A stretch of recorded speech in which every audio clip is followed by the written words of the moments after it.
அன்றும் இன்றும் என்றென்றும் எங்கள் உறுதி எங்கும் தமிழ் பொங்கும். இன்றும் என்றும் நீர்த்திக்கும் எங்கள் குறிஞ்சி முத்தமிழ் சங்கம்.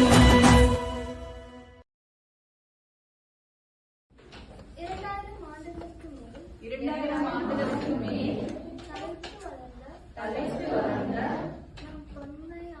நம் தொன்மையான தமிழ்மொழி, நம் கலாச்சாரம் மற்றும் தமிழ் சமுதாயத்தில் நாளொரு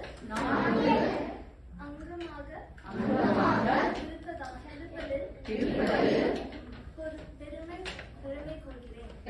கொள்கிறேன். தமிழில் பேசவும் எழுதவும் படிக்கவும் நான் என்றும் முயற்சி செய்வேன் என்று உறுதியெடுக்கிறேன். தமிழை வாசிப்போம், நேசிப்போம், சுவாசிப்போம். தமிழின் மகிமையோடு வாழ்வோம்.